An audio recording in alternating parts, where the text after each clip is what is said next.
ఇంకో ఇద్దరు కాంగ్రెస్ ఎమ్మెల్యేలు టీఆర్ఎస్ లోకి వస్తే విలీనం పూర్తి చేయొచ్చు. మరి ఆ ఇద్దరు ఎవరు? అసలు కాంగ్రెస్ లో ఏం జరుగుతోంది? డీటెయిల్స్ సంగప్పని అడిగి తెలుసుకుందాం. సంగప్ప, కాంగ్రెస్ ఎమ్మెల్యేలంతా కారెక్కేస్తున్నారు, మరి ఇంకా ఎవరెవరున్నారు? డీటెయిల్స్ ఏంటి? కాంగ్రెస్ ఎమ్మెల్యేలు టీఆర్ఎస్ లో చేరుతున్నట్టుగా ప్రకటించేశారు. వాళ్ళు మేము మా నియోజకవర్గ అభివృద్ధి కోసమని, తెలంగాణ రాష్ట్ర అభివృద్ధి కోసమని, బంగారు తెలంగాణ నిర్మాణం కోసమని చెప్పి మొత్తానికైతే మేము పార్టీ మారుతున్నట్టుగా, కాంగ్రెస్ నుంచి టీఆర్ఎస్కి వెళ్తున్నట్టుగా స్పష్టంగా చెప్పారు. వాళ్ళందరూ కూడా కొంతమంది కేసీఆర్ని కలిశారు, కొంతమంది ఎక్కువ మంది టీఆర్ఎస్ వర్కింగ్ ప్రెసిడెంట్ కేటీఆర్ని కలిశారు. ఆయన కలిసి పుష్పగుచ్చం ఇచ్చారు, కొంతమంది మొక్కనిచ్చారు. మొత్తానికైతే టీఆర్ఎస్లో చేరుతున్నట్టు ప్రకటించారు. అయితే ఇప్పటిదాకా ఎవరు కూడా కేటీఆర్ కానీ లేకపోతే ఏమైనా కేసీఆర్ కానీ ఎవరిని కూడా కండువా వేసి టీఆర్ఎస్ కండువా వేసి వాళ్ళని టీఆర్ఎస్ నాయకులుగా ప్రకటించలేదు. మొన్నటి ఎన్నికల్లో కూడా చూసాం, కొంతమంది చాలా అంటీ ముట్టినట్టే ఉన్నారు.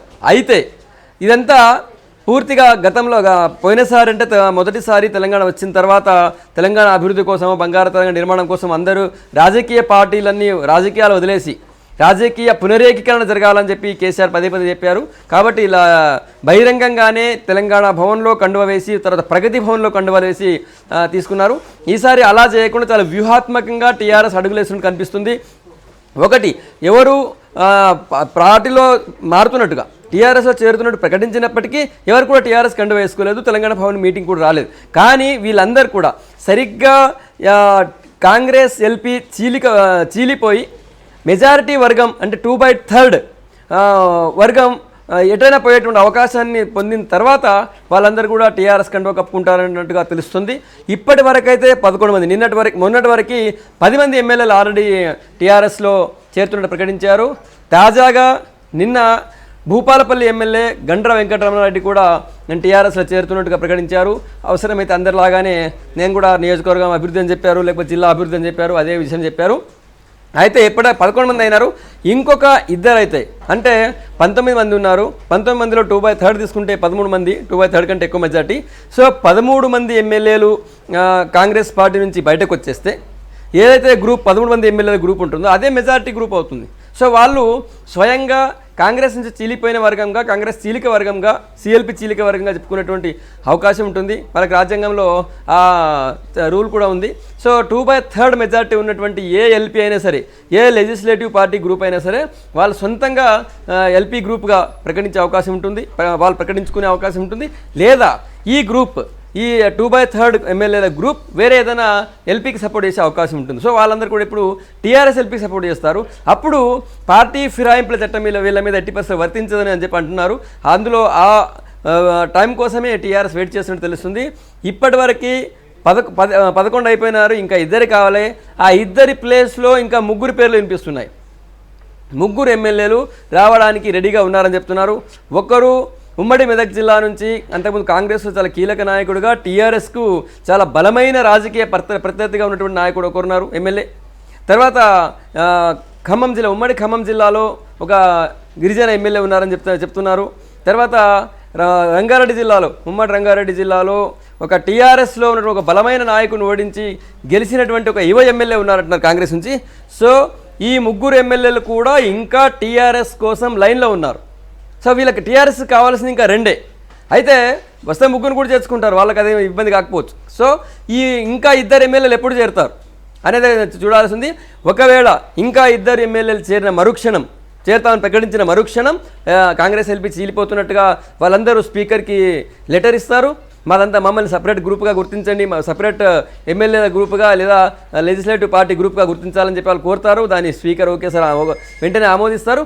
ఆ తర్వాత ఆ చీలిక వర్గం లేదా ఆ ఎల్పీ, కొత్తగా ఏర్పడేటువంటి ఎల్పీ వర్గం వాళ్ళు ఏ ఎల్పీకైనా లేదా ఏ పార్టీకైనా సపోర్ట్ చేసే అవకాశం ఉంటుంది. సో ఇక్కడైతే ఖచ్చితంగా వాళ్ళు టీఆర్ఎస్కే సపోర్ట్ చేసే ఛాన్స్ ఉంటుంది. దాంతో వీళ్ళపైన పార్టీ ఫిరాయింపుల చట్టం వర్తించదు. అప్పుడు వీళ్ళు దర్జాగా టీఆర్ఎస్ కండువా కప్పుకోవచ్చు, లేదా టీఆర్ఎస్ కార్యక్రమాలకు పోవచ్చు, టీఆర్ఎస్ ఎమ్మెల్యేలు కూడా ప్రకటించుకునేటువంటి అవకాశం ఉంటుంది. దానికోసం వీళ్ళు వెయిట్ చేస్తున్నారు. నాకు తెలిసి ఇంకో 2-3 రోజులు, 4-5 రోజులు జరిగేటువంటి అవకాశం ఉంటుంది. యోగిత, అయితే సంగప్ప, విలీనం గ్యారంటీ అని టీఆర్ఎస్ లో చేరిన కాంగ్రెస్ ఎమ్మెల్యేలు ఇప్పటికే డైరెక్ట్ గా కామెంట్ చేస్తున్నారు. అంటే ఇదంతా కూడా గులాబీ పార్టీ వ్యూహంలో భాగంగానే అనుకోవచ్చా? 100% యోగిత స్పష్టంగా కనిపిస్తుంది. ఆ విలీనం గ్యారంటీ అని చెప్పింది కూడా కాంగ్రెస్ నుంచి టీఆర్ఎస్లో చేరుతున్నట్టు ప్రకటించినటువంటి 3 ఎమ్మెల్యేలు, ఎస్సీ అండ్ ఎస్టీ ఎమ్మెల్యేలు. సో రేగా కాంతారావు, తర్వాత హరిప్రియ నాయక్, చిరుమతి లింగ, ఈ 3 కూడా కాంగ్రెస్లో గెలిచిన వాళ్ళు, కాంగ్రెస్ నుంచి టీఆర్ఎస్ చేత ప్రకటించిన వాళ్ళు. సో వాళ్ళే చెప్పేశారు ఖచ్చితంగా కాంగ్రెస్ ఎల్పీ ఉండదు, ఇక సిఎల్పి అనేదే ఉండదు, సిఎల్పి మొత్తం వచ్చి టీఆర్ఎస్లో విలీనం అవుతుందని చెప్పారు. సో వాళ్ళ దగ్గర స్పష్టమైన సమాచారం ఉంది. ఇంకా ఎంతమంది రావాల్సిన అవసరం ఉంటుంది? వీళ్ళు రాజ్యాంగంలో ఉన్నటువంటి ఈ ఎల్పీ చీలిక, తర్వాత ఎల్పీ మెర్జర్కి సంబంధించి ఎంతమంది అనేటువంటి అంశం పైన టీఆర్ఎస్లో చాలా స్పష్టమైనటువంటి చర్చ జరుగుతున్నట్టుంది. టీఆర్ఎస్ హైకమాండ్ దీనికి సంబంధించి పక్కా వ్యూహంతో ఉంది. ఆ వ్యూహంలో భాగంగానే ఇప్పటికి 11 మంది చేరారు, తర్వాత ఇంకో 2 చేరేటువంటి అవకాశం ఉంటుంది. అయితే గతానికి ఇప్పటికీ చూసినట్టయితే గతంలో కండువా వేసుకుని అందరూ మారిపోయారు, అందరూ టీఆర్ఎస్ ఎమ్మెల్యేలు టీఆర్ఎస్గా మారారు, టీఆర్ఎస్ చేరారు. ఇప్పుడు ఒక్కరు కూడా కండువా వేసుకోలేదు, ఎవరు కూడా చేరలేదు. మొన్నటి ఎన్నికల్లో కూడా ఎవరు కూడా అంటే పార్టీ ఫిరాయింపుల చట్టానికి దొరకకుండా ఉన్నారు వాళ్ళు. పార్టీ ఫిరాయింపుల చట్టం ఈ 11 మంది మీద కూడా వర్తించే అవకాశం లేదు. ఎందుకంటే వీళ్ళు ఎక్కడ కూడా కాంగ్రెస్ పార్టీకి ప్రత్యర్థి రాజకీయ పార్టీ అయినటువంటి టీఆర్ఎస్లో ఏ కార్యక్రమాలు పాల్గొనలేదు, మొన్న ఎన్నికల్లో టీఆర్ఎస్ ప్రచారం చేయలేదు, వాళ్ళు టీఆర్ఎస్ కండువా వేసుకోలేదు. కాబట్టి వాళ్ళు ఇప్పటివరకు టెక్నికల్గా పూర్తిగా కాంగ్రెస్ లెజిస్లేటివ్గానే ఉన్నారు. సో నెక్స్ట్ 13 మంది అయిన తర్వాత అప్పుడు చీలిక వర్గం వచ్చినప్పుడు అప్పుడు స్పీకర్తో అనుమతి పొంది వాళ్ళు చేరేటువంటి అవకాశం ఉంటుంది. యోగిత, అయితే మీరు చెప్పినట్టుగానే ఇప్పటి వరకు వచ్చిన వాళ్ళు ఎవరు అధికారికంగా పార్టీలో చేరలేదు, అంటే కేవలం బొకేలు ఇచ్చి ఫోటోలు మాత్రమే దిగారు కదా. సో ఇదంతా ఎలా అర్థం చేసుకోవాలి, ఎందుకు ఇలా జరుగుతోందంటారు? ఒకటి, కాంగ్రెస్ పార్టీ నుంచి వాళ్ళు ఎందుకు మారుతున్నారనే దానిపైన రకరకాల ఊహాగానాలున్నాయి. కాంగ్రెస్ పార్టీ ఒక రకంగా ఆలోచిస్తుంది, ఆ నియోజకవర్గ ప్రజలు ఇంకొక రకంగా ఆలోచించుకుంటున్నారు. కానీ వాళ్ళు మాత్రం టీఆర్ఎస్లో చేరడం ఖాయంగా స్పష్టమైనటువంటి సంకేతాలు ఇచ్చారు. ఇప్పటివరకు వాళ్ళు అవసరమైతే రాజీనామాలు చేస్తామని చెప్పారు. కానీ వాళ్ళు మొన్నటి అసెంబ్లీ ఎన్నికల్లో కూడా వాళ్ళు ఆల్రెడీ పార్టీ ఫిరాయించి అంటే ఆపోజిట్ పార్టీ వాళ్ళు కూడా ఓటేశారు. సో ఇలాంటి పరిస్థితిలో ఇక్కడ వాళ్ళు ఇప్పటికిప్పుడు రాజీనామా చేయాల్సిన అవసరం రాకుండానే చాలా వ్యూహాత్మకంగా ఎల్పీ విలీనం కోసం కాంగ్రెస్ ఎల్పీ టీఆర్ఎస్ ఎల్పీలో విలీనమయ్యే దిశగా అడుగులు పడుతున్నాయి. ఇప్పటికీ చాలా దగ్గరలో ఉన్నారు. అసెంబ్లీలో ప్రతిపక్ష పార్టీ ఉండకుండా పోతుంది. ఇక అసెంబ్లీలో కాంగ్రెస్ ప్రతిపక్ష పార్టీ హోదాను కోల్పోతుంది. భట్టి విక్రమార్క కాంగ్రెస్ పార్టీ అపోజిషన్ లీడర్గా హోదాను కోల్పోతున్నారు. సో ఇంకో 2 ఎమ్మెల్యేలు వస్తే చాలు కాంగ్రెస్ పార్టీకి అది ప్రతిపక్ష పార్టీ హోదా కోల్పోతుంది. కేవలం ఒక ఎంఐఎం ఉండేటువంటి అవకాశం ఉంటుంది. ఎందుకంటే ఇక్కడ వీళ్ళు చాలా తక్కువ మంది ఉంటారు. వీళ్ళతో కాంగ్రెస్తో మిగిలిన వాళ్ళతో పోలిస్తే ఎంఐఎంకి ఎక్కువ మంది అవకాశాలు ఉంటాయి. కాంగ్రెస్ పార్టీ పోయినటువంటి స్థానాన్ని అంటే అధికారికంగా కాకపోయినప్పటికీ కొద్దిగా ఎక్కువ మంది ఎమ్మెల్యేలతో ఎంఐఎం పొందబోతుంది. ఇక నుంచి అసెంబ్లీలో టీఆర్ఎస్కి పోటీగా ప్రత్యర్థిగా ఎంఐఎం ఉండేటువంటి అవకాశం ఉంటుంది. 7 ఎమ్మెల్యేలు ఎంఐఎంకు ఉన్నారు. కాకపోతే ఎంఐఎంకి సరిపోయినంత మెజారిటీ ఉండదు. కాబట్టి అధికారికంగా అపోజిషన్ లీడర్ హోదా ఉండదు. కానీ అపోజిషన్ పార్టీగా మాత్రం ఉంటుంది. మిత్రపక్షమైనటువంటి పార్టీ ప్రతిపక్షంగా ఉంటుంది. అక్కడ మిత్రపక్షమే ప్రతిపక్షం అలా ఉంటుంది అసెంబ్లీలో పరిస్థితి చూస్తుంటే మాత్రం. కానీ ఇప్పటివరకు అయితే నేను చూస్తున్న పరిస్థితి చూస్తుంటే 2 ఎమ్మెల్యేలు పోవడం రెడీగా ఉన్నారు. ఆ 2 ఎమ్మెల్యేలు పోతే కాంగ్రెస్ పార్టీ ప్రతిపక్ష హోదాను కోల్పోతుంది.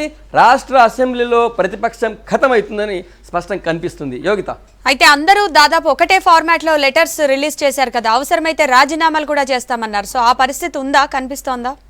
అవసరమైతే రాజీనామాలు చేస్తా అన్నారు. కానీ అవసరమే రాకుండా ఇక్కడ వ్యూహం కనిపిస్తుంది టీఆర్ఎస్ నుంచి.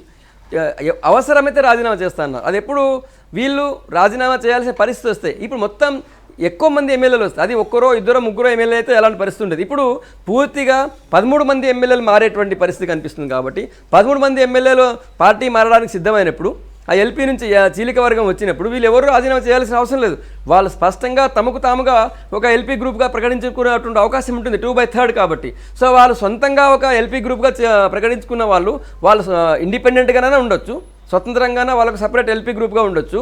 లేదా వాళ్ళు పోయి ఏదో ఒక ఎల్పీతో మెర్జ్ కావచ్చు, లేదా అనుబంధంగానే ఉండొచ్చు. సరే మెర్జ్ కావచ్చా లేదా అని దాని మీద రకరకాల చర్చలు ఉన్నాయి. దాని మీద లీగల్గా ఇది కరెక్ట్ కాదు అనేటువంటి చర్చ కూడా ఇంతకుముందు కూడా చాలాసార్లు వచ్చింది. కానీ ఇంకో ఎల్పీకి అనుబంధంగా ఉంటారు వాళ్ళు. కాబట్టి ఎవరు కూడా రాజీనామా చేసి పోటీకి పోయేటువంటి అవకాశం ఏమాత్రం లేదు. వాళ్ళు రాజీనామా చేయరు, పోటీ చేయరు. ఖచ్చితంగా స్పష్టంగా 13 మంది కలిసి టీఆర్ఎస్ ఎల్పీలో కలుస్తారు. అంటే అసెంబ్లీలో తెలంగాణ రాష్ట్ర అసెంబ్లీలో మొదటిసారి ప్రతిపక్ష హోదాను ప్రతిపక్షంగా ఉన్నటువంటి పార్టీ కోల్పోతుంది. ఇక్కడ ప్రతిపక్షంగా ఉన్నటువంటి కాంగ్రెస్ పార్టీ ప్రతిపక్ష హోదా కోల్పోతుంది. అసెంబ్లీలో ప్రతిపక్షం ఖతం అవుతుందని చెప్పి మనం చెప్పొచ్చు. యోగిత, అయితే ఇంత ఎపిసోడ్ జరుగుతోంది, మరి పార్టీ ఒక్కొక్కరిగా పార్టీ మారుతున్నారు, టీఆర్ఎస్ లో చేరుతున్నారు. మరి కాంగ్రెస్ లో ఈ ఎపిసోడ్ కి సంబంధించి ఎలాంటి చర్చ జరుగుతోంది, అగ్రనేతలు ఎలా రియాక్ట్ అవుతున్నారు? కాంగ్రెస్లో ఒక చాలా ఆశ్చర్యకరమైనటువంటి పరిస్థితి ఉంది యోగిత. ఫస్ట్ మొట్టమొదటిసారిగా కాంగ్రెస్ పార్టీ నుంచి 2 ఎమ్మెల్యేలు టీఆర్ఎస్ చేరుతున్న ప్రకటించారు. 2 గిరిజన ఎమ్మెల్యేలు, హరిప్రియ నాయక్ అండ్ రేగా కాంతారావు.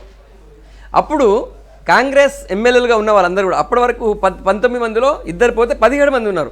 ఆ 17 మంది అసెంబ్లీలోని గాంధీ విగ్రహం దగ్గర పోయి ధర్నా చేశారు. ఆ ధర్నా చేసిన దాంట్లో కాంగ్రెస్ నుంచి మాజీ మంత్రిగా ఉండి ఇప్పుడు ఎమ్మెల్యేగా ఉన్నటువంటి సవితా ఇంద్రారెడ్డి ఉన్నారు. మా ఎమ్మెల్యేలని కాంగ్రెస్ టీఆర్ఎస్ కొంటుంది, మా ఎమ్మెల్యేని మభ్యపెట్టి తీసుకుంటున్నారన్నారు. అదే సవితా ఇంద్రారెడ్డి గారు ఒక 2-3 అది జరిగిన 2-3 రోజులకి ఆమె కూడా స్వయంగా టీఆర్ఎస్ చేరుతున్నట్టు ప్రకటించేశారు. ఆ తర్వాత వీళ్ళు పోయినప్పుడు కొంతమంది ప్రెస్ మీట్ పెట్టి గాంధీ భవన్లో, తర్వాత అసెంబ్లీ మీడియా లాంజ్లో ప్రెస్ మీట్ పెట్టి నా ఎమ్మెల్యేలను ఎట్లా తీసుకుంటారు, మమ్మల్ని చీల్చే కుట్ర చేస్తున్నారు, అది ఇది అన్నారు. ఆ మాట్లాడేటువంటి ఎమ్మెల్యేలే మళ్ళీ ఇంకో 2-3 రోజుల తర్వాత వాళ్ళు కూడా తెలంగాణ భవన్లోనో లేకపోతే ప్రగతి భవన్లోనో పోయి కేటీఆర్ కలిసి ఒక మొక్క ఇచ్చి మేము కూడా టీఆర్ఎస్లో చేరుతున్నాం ప్రకటించారు. వీళ్ళందరికంటే ఎక్కువగా తాజాగా భూపాలపల్లి ఎమ్మెల్యే గండ్ర వెంకటరమణారెడ్డి అంతకుముందు కాంగ్రెస్ పార్టీలో చీఫ్ విప్గా ఉన్నారు, ఆయన పార్టీ సీనియర్ నాయకుడు. అందరు ఎమ్మెల్యేలు పోయినప్పుడు కూడా గండ్ర వెంకటరమణారెడ్డి కూడా మాట్లాడారు. మా పార్టీ ఎమ్మెల్యేలని టీఆర్ఎస్ ఎట్లా తీసుకుంటుంది, ప్రజలందరూ మమ్మల్ని ప్రతిపక్ష నాయకులుగా మీరు ఉండండి, ప్రశ్నించే గొంతుగా ఉండాలని చెప్పి మమ్మల్ని అసెంబ్లీకి పంపిస్తే మీరు ఎట్లా మమ్మల్ని మారుస్తారన్నారు. అదే గండ్ర వెంకటరమణారెడ్డి ఇప్పుడు నిన్న నా జిల్లా అభివృద్ధి కోసము, నా జిల్లా కోసము, భూపాలపల్లి జిల్లా కోసం వెళ్తానని చెప్పి ఆయన ప్రకటించారు. ఇదంతా ఒక రకంగా మీరు చూస్తుంటే చాలా ఆశ్చర్యంగా కనిపిస్తుంది.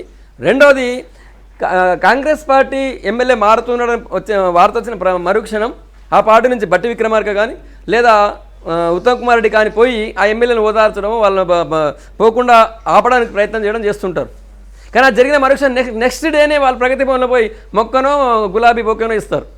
సో అది జరిగింది. ఈవెన్ నిన్న మనం చూసాం, గండ్ర వెంకటరమణారెడ్డి ఇంటికి స్వయంగా సిఎల్పి లీడర్ బట్టి విక్రమార్క ఆయన ఇంటికి వెళ్ళి మీరు వెళ్ళకూడదు, కాంగ్రెస్లో భవిష్యత్తు ఉంటుంది, మన ప్రజలంతా మన వైపు ఉన్నారు, రాష్ట్రంలో నిరంకుశ పాలన జరుగుతుందని చెప్పారు. నెక్స్ట్ డే అధికారికంగా గండ్ర వెంకటరమణ ప్రకటించేశారు. సో ఇది మొత్తానికి వీళ్ళు ఎంత ఆపే ప్రయత్నం చేసినా కూడా కాంగ్రెస్ పార్టీ నాయకత్వం మీద వాళ్ళు ఇష్టం లేకపోతున్నారా, లేకపోతే అక్కడి నుంచి ఇంకేమైనా అంతకంటే గొప్పగా వస్తుందో తెలియదు. కానీ మొత్తానికైతే కాంగ్రెస్ని వీడి టీఆర్ఎస్ చేరడానికి ఎమ్మెల్యేలు నిర్ణయించుకున్నారు. Yogitha, right, thank you Sangappa, details అందించినందుకు.